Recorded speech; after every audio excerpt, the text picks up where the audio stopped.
Hello, I'm Laura. It's February 7th, 2026, and these are the Saturday Heartlines. The Saturday Heartlines are a look at the theme and the topics of the past week to see what message arises for us today. And the theme of this past week has been, and still is for today, the courage of love. And the message that is coming out of it is that we are all courageous beings, especially when we remember that love is the source of our courage. And this idea started on Sunday as we looked at the courage of love in our relationships and our ability in these divisive times to build bridges in our conversations with those close to us by listening with an open heart and speaking with confidence, and to say yes to such conversations, while also being able to say no to unhealthy communications. And this strengthens our relationships. On Monday, it was Groundhog Day. And Punxsutawney Phil told us there are 6 more weeks of winter. Now, in the Northern Hemisphere, there are always 6 weeks and 4 days of winter between February 2nd and March 20th. But I'm sure Phil was talking about the weather. So we looked at the courage of love to weather the storm. Some storms are natural, some are human-made. Some storms are brief, some are very long. And the courage of love gives us the ability to weather the storm, whether it is natural or human-made, whether it is brief or very long, and sometimes we can't even see the end of it. We still have that inner courage sourced by love to make it through. On Tuesday, we simply prayed.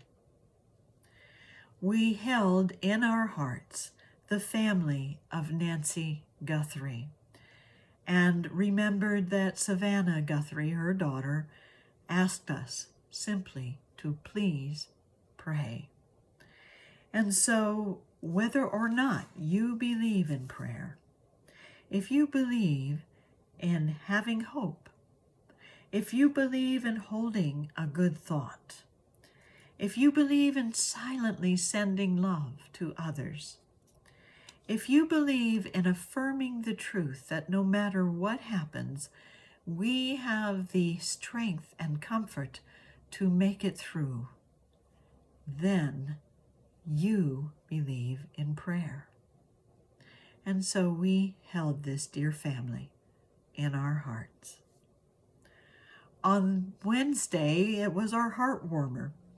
And the heartwarming story we looked at was that of Michael Threet, who is now the head of the Reading Rainbow, a children's TV program encouraging children to read, and the importance of reading, and the importance of having a deep understanding of our world and its history, and having the freedom to discover all of this, and the freedom to speak out to what is true. And so we looked at the courage of love to build a world of freedom through our words. On Thursday, we looked at the heartwarming story of Austin Appleby, who saved his family through his own courage of love to keep on keeping on when his family was out enjoying the Australian Sea and their paddleboard overturned, and Austin, throwing his life jacket off that might encumber him, swam more than 2 miles back to shore, then walked a mile to get help for his family. The strength and courage that came from his love is phenomenal, but we all have that courage to do what we can for each other. On Friday, we looked at the courage of love to let it be, and what let it be really means.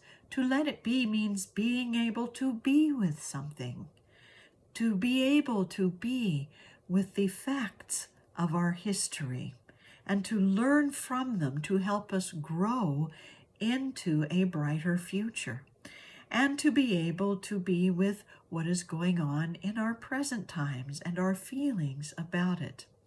And we honored Black History Month with the story of the Orangeburg Massacre in South Carolina and the transformation of the all-star bowling lanes at the center of the protests, in which protesters were shot by state troopers.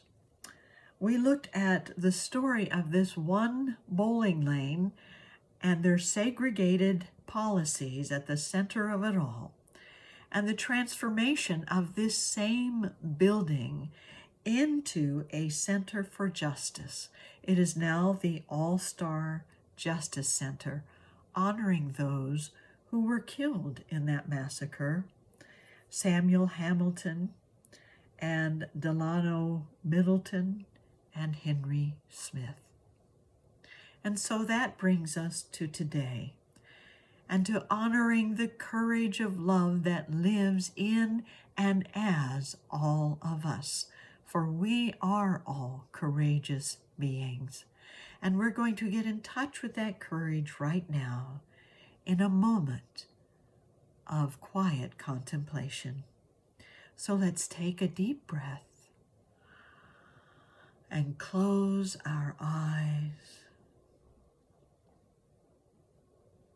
and focus on this idea. I am a courageous being, for love gives me the courage to pray, to act, and to live life fully. I am a courageous being, for love gives me the courage to pray, to act, and to live life fully.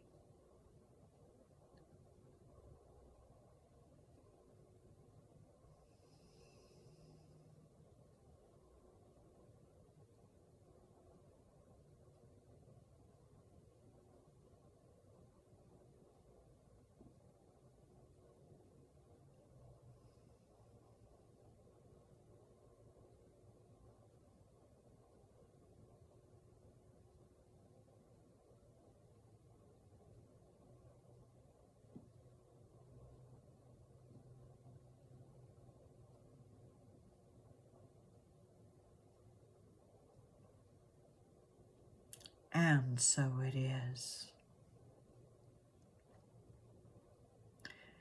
So if you are judging yourself not to be very courageous, just remember, if you can pray and have hope in difficult times, and if you can act when you are nervous or afraid about anything, large or small, and if you have the desire to live life fully and embrace those wonderful and joyful times, then you are a courageous being.